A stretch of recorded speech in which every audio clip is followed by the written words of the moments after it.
Okay, so our first athlete, our man crush for January 2016, Given Mthimunye. Given, it's a pleasure, it's an honor to be able to interview you today. Thank you for having me. Given, tell me more about yourself. Who are you as a person? Where are you from? Okay, I'm Given, and I'm based in Germiston in the East Rand of Johannesburg. I'm a full-time web developer, actually, and I do this as well with the time that I have after work and before work, etc., etc. Okay.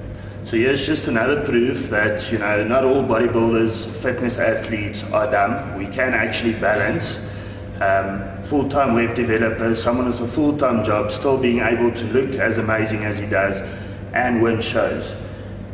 Given, a question that comes up a lot in my mind is, what drives an athlete? What motivates you to do what you do?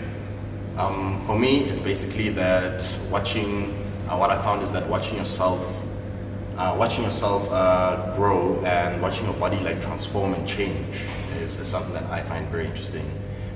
People like Jason and George in Team G as well are people that just really inspire me as well, and just watching them on a daily basis actually brings me up as well. And another question that people always want to know when someone starts competing or has competed for a while, what got you into this?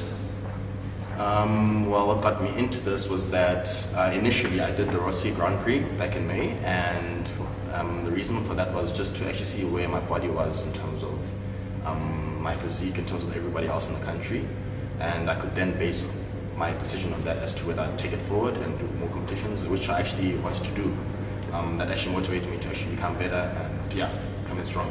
Okay, and when you guys have a look at the pictures that we'll have with this interview, you'll see the transformation that Given's made from his first show that I see in May to where he won Body Beautiful under the guidance of George Orwell.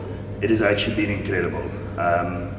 Given your role models, who are your biggest role models locally and internationally? Locally, I'd say the likes of Jaco de Brain have been a big inspiration. George, actually, as well. He became a big inspiration, especially not so much before, not only because of my coach, but before that, obviously, I saw him obviously at Rossi Grand Prix, and he was actually coaching Matthew, and I actually just researched George after that, and I saw who he was and what he's done in his competition before that. So that's locally, and internationally, it's been the likes of Sadiq, the likes of Ryan Terry, which is a big inspiration of mine as well. I actually watch a lot of his videos before, that's where I draw my posing inspiration from. Explain to us your daily routine. What times do you wake up? How do you manage to balance everything during a full work day? Okay, so basically I try to sleep early, but I never manage to actually sleep early. So I'm down around 11 o'clock, sometimes even 12 because of work, or maybe just because I can't sleep, whatever the case may be. But I am up at around 4:30, 5 o'clock, and I'm prepping my meals in the morning. So I prep my meals every morning, primarily because I like my food fresh, and I just feel my food gets dry if I just leave it overnight.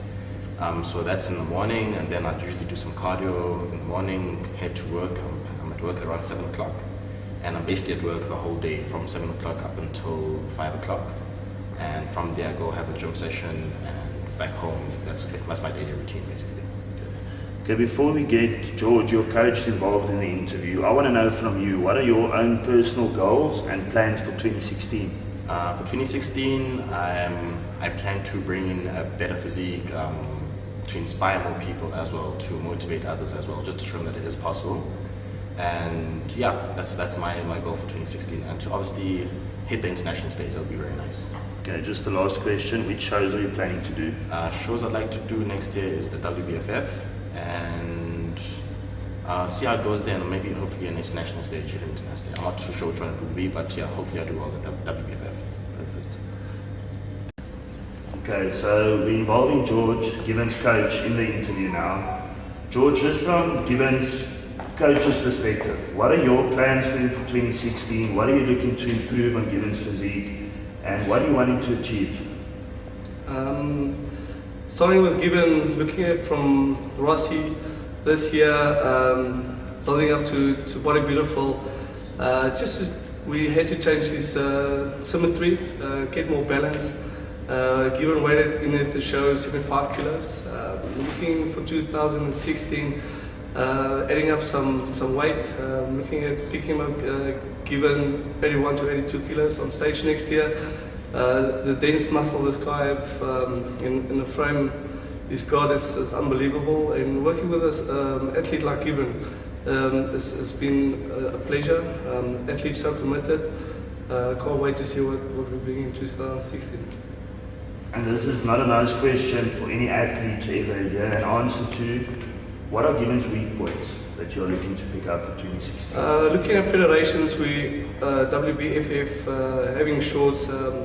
Also looking maybe competing in IFBB. Looking picking up his calves and his legs, just more symmetry wise. Unbelievable genetics on top. So conditioning wise, from bodybuilder, it's not a problem. It's just getting more symmetry depending on what shows we're doing next year. And now, the Fast Five with Given Mthimunye. The country's current political state. Drain. Boobs or glutes? Glutes. George Orwell. Pain. Describe yourself in one word. Persistent. The sexiest girl in the South African fitness industry. Cheryl Johnson. That's it.